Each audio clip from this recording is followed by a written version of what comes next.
پیچھے نبی آگے علی، 1,00,000 سے زائد مجمع عام کو دکھا کے فرمایا من کن تو مولا ہو فہذا علی مولا، اگر مجھے اپنا مولا و آقا مانتے ہو تو تمہارا یہ اقرار قبول نہیں ہوگا جب تک میرے بعد حیدر قرار کو سردار نہیں مانو گے۔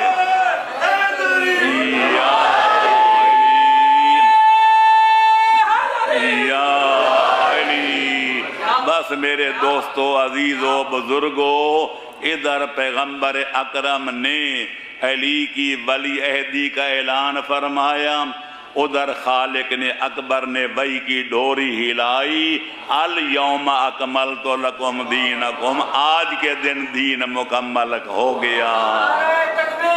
اللہ اکبر، یا رسول اللہ، اللہم صلی علی محمد وآل محمد۔ آج کے دن دین مکمل ہو گیا۔ اس کے بعد کلمے میں داخل ہوا علی ولی اللہ، یا علی، یا علی۔ پہلے کلمہ صرف توحید کا کلمہ تھا، پھر رسالت شامل ہوئی اور غدیر خم کے اعلان کے بعد علی ولی اللہ ایمانی کلمے کا جز قرار پایا۔ تو بہرحال میرے دوستو عزیزو، اس وقت تک اسلام کی عمارت مکمل نہیں ہوئی جب تک حیدر قرار کی خلافت، امامت، وراثت، وصایت کا پیغمبر نے اعلان نہیں کیا۔ اب تک دین پہنچایا تھا، آج کے بعد قیامت تک اسلام کی بقا کا بھی اب انتظام ہو گیا، تو اللہ نے فرمایا اب دین مکمل ہو گیا اور اخلاق کا مکمل ہوئے۔ پیغمبر اکرم نبوت سے پہلے 40 برس تک کافر بھی مانتے تھے آپ امین ہیں، مشرک بھی مانتے تھے آپ صادق القول ہیں، اپنے پرائے سارے متفق تھے کہ عبداللہ اور آمنہ کے لال جیسا کوئی کائنات میں شریف نہیں۔ ادھر دعوی نبوت فرمایا، توحید پروردگار کا اعلان کیا، ان کے جھوٹوں خداؤں کی نفی کی، تو پھر ساری صفتیں لوگوں کی نظر میں عیب بن گئیں۔ اب وہ نہ صادق مانتے ہیں نہ امین مانتے ہیں، بلکہ گالیاں دے رہے ہیں، پیغمبر پر تہمتیں لگا رہے ہیں۔ میں وہ الفاظ نہیں دہرانا چاہتا جو کافر کہتے تھے، کیونکہ میں یہ بھی بے ادبی جانتا ہوں، لہذا انہوں نے ساری جہان کی تہمتیں لگائیں، ساری کائنات کی گالیاں جو ان کو آتی تھیں وہ ساری پیغمبر کو دیں، پیغمبر کو جو اذیت پہنچا سکتے تھے وہ پہنچائی، کبھی راستے میں کانٹے بچھائے، کبھی گھر کا کوڑا کڑ کر جو پیغمبر کے سر اقدس پہ پھیلا پڑا پھینکا، کبھی آپ کے دندان مبارک شہید کیے، کبھی اہل بیت کو اذیت پہنچائی، کبھی صحابہ کرام کو ذبح کیا۔ آخر ظالم ظلم کر کر کے تھک جاتے ہیں، پر حسنین کا نانا پھر بھی کہتے رب اہد قومی انہم لا یعلمون، اے میرا پروردگار میری قوم کو ہدایت کر دے، یہ بیچارے جانتے جو نہیں میں کون ہوں۔ اللہم صلی علی محمد وآل محمد۔ تو لہذا دین اسلام بھی مکمل ہو گیا اور اخلاق عالیہ والی عمارت بھی مکمل ہو گئی۔ اس لیے خالق فرماتا ہے میرا حبیب تو انکا علی خلق عظیم، تو خلق عظیم کا مالک ہے۔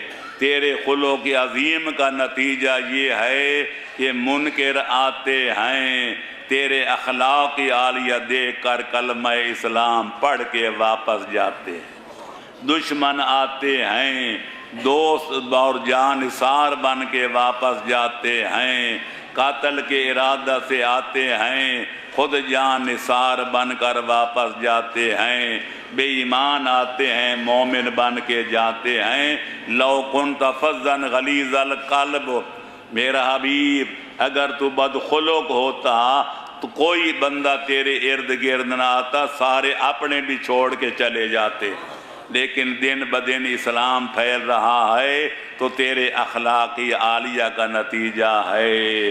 لہذا پیغمبر ہیں اکرم تو خلق عظیم کے مالک تھے، برائی کے بدلے اچھائی کرنا سب سے بڑا خلق ہے۔ صلوات پڑھو محمد و آل محمد۔ تاریخ میں ایک عورت واقعہ ملتا ہے، وہ پیغمبر اکرم کے راستے پہ کانٹے بچھاتی تھی، گھر کا کوڑا کرکٹ جمع کر کے پیغمبر اکرم کے سر پہ پھینکتی تھی۔ ایک دن پیغمبر جب گزرے نماز کے لیے جا رہے تھے مسجد نبی میں، دیکھا راستہ صاف ہے، کانٹا بھی کوئی نہیں، کہ وہ کوڑا کرکٹ پھینکنے والی عورت بھی کوئی نہیں۔ جناب نے ساتھیوں سے پوچھا وہ عورت کدھر گئی جو ہماری خدمت کیا کرتی تھی؟ سبحان اللہ۔ لوگوں نے کہا جی وہ بستر بیماری پہ لیٹی ہوئے تھے، حالت بڑی غیر ہے۔ جناب نے فرمایا وقت ابھی وسیع ہے، نماز بعد میں پڑھیں گے، چلو جا کر اس کی مزاج پرسی کریں۔ ہمارے خلق کے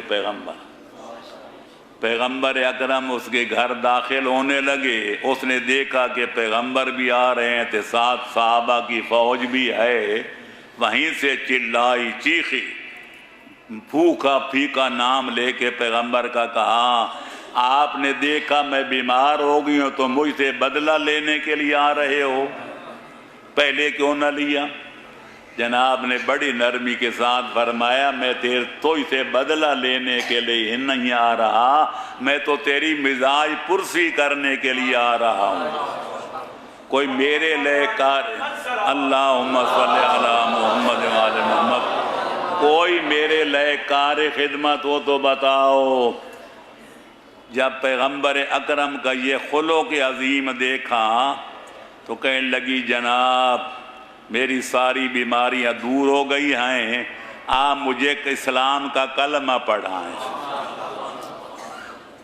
پیغمبر اکرم نے خلق عظیم کے مالک نے اس کی کایا پلٹ کے رکھ دی، اس کو کلمہ اسلام پڑھایا، پھر مسجد میں تشریف لے گئے، نماز خدا ادا فرمائی۔ ابھی فارغ نہیں ہوئے تھے کہ اطلاع ملی وہ تازہ مسلمان ہونے والی عورت کا انتقال ہو گیا۔ یہ وہ کافرہ عورت تھی لیکن آج رحمت للعالمین اس کے دفن و کفن تجہیز و تکفین کا انتظام فرما رہے تھے۔ پیغمبر نے یوں اسلام پھیلایا ہے، اور حیدر کرار نے کس طرح پھیلایا؟ ہزاروں واقعات میں سے چھوٹا سا واقعہ عرض کروں گا۔ مفتی جعفر حسین علی اللہ مقامہ، میں نے کئی دفعہ ان کی مجلس میں شرکت کی، وہ یہ واقعہ بیان کرتے تھے بڑا مزہ لے لے کر۔ آپ اور میرے قائد محترم اللہ ان کو کروٹ کروٹ جنت الفردوس عطا فرمائے۔ مولا ایک جنگ میں جہاد فرما رہے تھے، بڑے ایک مرد اپنا بہت بڑے کافر کے ساتھ ان کا مقابلہ تھا۔ جب اس نے وار کیا مولا نے بیکار کیا، جب مولا کے وار کی نوبت آنے والی تھی اس نے دیکھا کہ اب علی کی ضربت سے مجھے کائنات کی کوئی طاقت بچا نہیں سکتی۔ اس کے دل و دماغ میں ایک خیال پیدا ہوا، سنتا ہوں کہ علی بڑے سخی ہیں، علی اسرائیل کا بڑا ہوا ہاتھ واپس نہیں لوٹاتے۔ اس نے فوراً کہہ دیا یا علی ہاتھ سیفک، مولا اپنی تلوار تو مجھے دے دیں۔ مولا نے فوراً وہ فضا میں نکلی ہوئی تلوار، چمکنے والی تلوار، اس کا کام کرنے والی تلوار، مولا نے فوراً اس کی طرف پھینک دی۔ اس کے پاس اپنی تلوار بھی تھی، مولا والی تلوار بھی جب اس نے اپنے ہاتھ میں لے لی، دونوں ہاتھوں میں دو تلواریں پکڑ کے کہتے ہیں یا علی اب آپ کو میری دو تلواروں سے کون بچائے گا؟ مولا علی نے مسکرا کے فرمایا وہ بچائے گا جس کے قبضے قدرت میں میری اور تیری جان ہے۔ یا علی، اب اس کو کافر کو یقین ہو گیا کہ یہ ڈرنے والا جوان نہیں، اس کے بعد اب سوال و جواب شروع ہوتا ہے، یا علی جی آپ کو یہ علم تھا کہ میں آپ کا دشمن ہوں؟ مولا نے فرمایا بالکل یقین تھا کہ تو میرا جانی دشمن ہے۔ پھر عرض کیا آپ کو یہ بھی یقین تھا میں آپ کو شہید کرنے کے لیے میدان مقابلہ میں آیا ہوں؟ فرمایا یہ بھی مجھے یقین تھا کہ تو میرے بچوں کو یتیم کرنے کے لیے آیا ہے۔ دو تین باتیں اور بھی کی، مولا نے سب کا جواب اس بات میں دیا، مجھے یہ بھی پتا تھا کہ تو میرا دشمن ہے، یہ بھی پتا تھا تو مجھے شہید کرنے کے لیے آیا ہے، یہ بھی میں جانتا تو میرے بچوں کو یتیم کرنے کے لیے آیا ہے۔ جب سارے اقرار کر چکے تو وہ کافر کہتے ہیں یا علی پھر سمجھ نہیں آتی، آپ نے اپنے جانی دشمن کو اپنی تلوار دینا اور آپ نہتھا ہونا کیسے گوارا کیا؟ یا علی مولا فرماتے ہیں ساری باتوں کا یقین تھا، پر تو نے ہاتھ جو پھیلایا تھا کہ یا علی اپنی تلوار مجھے دے دو، میں اپنی شہادت قبول کر سکتا ہوں، اپنے بچوں کا یتیم ہونا گوارا کر سکتا ہوں، میں ہر مصیبت خندہ پیشانی سے سہ سکتا ہوں، لیکن سائل کے بڑے ہوئے ہاتھ کو خالی لوٹانا گوارا نہیں کر سکتا۔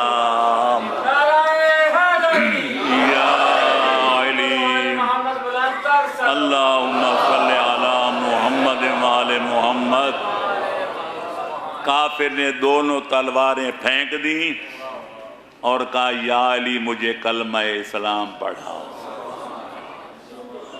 مفتی صاحب قبلہ یہاں کہا کرتے تھے یا علی تیری حکمت عملی پر کائنات قربان، ایسا کام کیا کہ کافر بچ گیا تے کفر کٹ گیا۔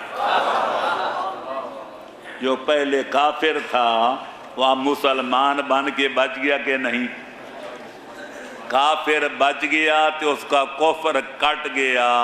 یہ ہیں مولا علی، جن کی ساری زندگی گواہ ہے کہ مولا نے کبھی کسی سائل کے بڑے ہوئے ہاتھ کو خالی واپس نہیں لوٹایا تھا۔ ایک دفعہ واپس کوئی مزدوری کے 4 پیسے کما کے آ رہے تھے، دنیا کو کسب حلال کا سبق پڑھا رہے تھے کہ راستے میں ایک آدمی مل گیا، کہنے لگے مولا تیسرا دن ہے میرے بچے بھوکے ہیں۔ مولا نے جو کوئی 4 پیسے کمائے تھے سارے اس کے حوالے کر دیے تے خالی ہاتھ گھر آ گئے۔ ساتھی ساتھ تھا، اس نے کہا مولا آپ کے گھر بھی تو فاقہ تھا۔ مولا نے فرمایا میرے گھر ہے دوسرا دن، اس نے کہا تھا اس کو ہے تیسرا دن۔ تیسرے دن والا فاقہ زدہ آدمی خالی رہتا تھے، میرے 2 دن والے بچے کھاتے، یہ علی کی غیرت گوارا نہیں کر سکتے۔ تو لہٰذا میرے دوستو کس بات کا اپنا ذکر کیا جائے؟ آل محمد کے لوگ کہتے ہیں اسلام تلوار سے پھیلا، لوگ کہتے ہیں اسلام جو ہے جبر سے پھیلا۔ اسلام کا تر امتیاز ہے لا اکراہ فی الدین، دین میں کوئی جبر نہیں ہے، کوئی زبردستی نہیں ہے۔ وَلَوْ شَاءَ اللَّهُ لَآمَنَ مَنْ فِي الْأَرْضِ كُلُّهُمْ جَمِيعًا۔ اللہ فرماتا ہے میں اگر جبراً مسلمان بنانا چاہتا تو ساری کائنات مومن بن جاتی، تمہیں پوری زمین روئے زمین پر ایک کافر بھی نظر نہ آتا۔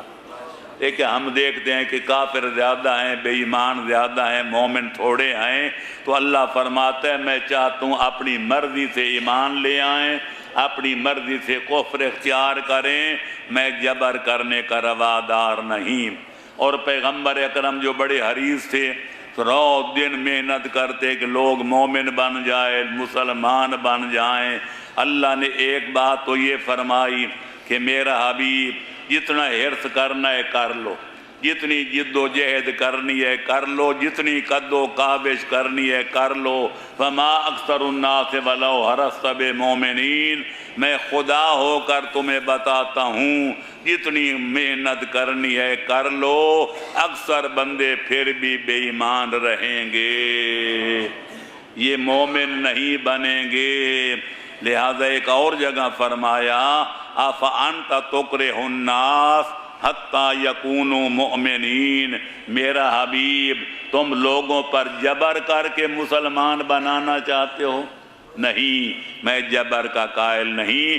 ان علیک الا البلاغ، کلمہ حق پہنچانا تیرا کام ہے، زبردستی منوانا تیرا کام نہیں۔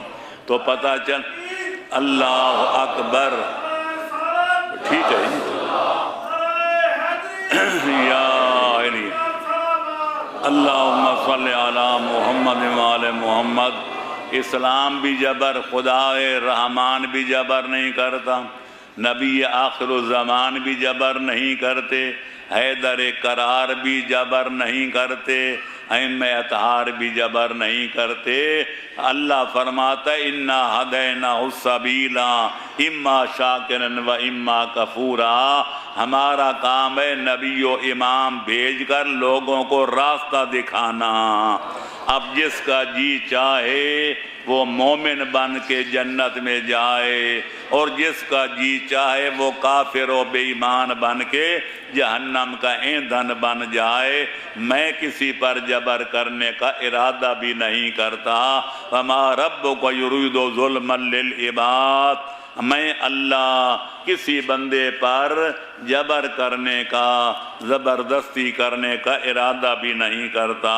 تو میں عرض یہ کر رہا تھا 5 بج گئے ہیں کہ دین اسلام جبر سے نہیں پھیلا، ڈنڈے سے نہیں پھیلا، تلوار سے نہیں پھیلا۔ اگر اسلام پھیلا ہے، پھولا ہے، پروان چڑھا ہے تو محمد و آل محمد کے اخلاق عالیہ کی برکت سے پڑا ہے۔ لہذا اخلاق بہت بڑی چیز ہے، اس لیے پیغمبر اکرم نے فرمایا اکملکم ایماناً احسنکم اخلاقاً۔ جتنے بندے کہتے ہیں، میں کہتا ہوں میں بڑا مومن، دوسرے کہتے ہیں ہم بڑے مومن، پیغمبر نے فیصلہ کر دیا جس کا اخلاق سب سے زیادہ اچھا ہے اس کا ایمان سب سے زیادہ کامل ہے۔ اور پھر اخلاق کی بھی قسمیں ہیں، دشمنوں کے ساتھ اخلاق سے پیش آنا، دوستوں کے ساتھ اخلاق سے پیش آنا، تے خاص طور پر بیوی بچوں کے ساتھ اخلاق سے پیش آنا، یہ اور بھی مشکل ہے۔ ہم نے دیکھا ہے بڑے بڑے شریفوں کو، شاید آپ بھی اس کی زد میں آ جائیں کہ بعد میں تو گھی کے گھڑے نظر آتے ہیں، کوئی گالی بھی دے دے تو ہم مسکرا کے ٹال جاتے ہیں، لیکن سارا غصہ اگر گھر میں بچوں پر اور بیویوں پر ظاہر کرتے ہیں۔ آپ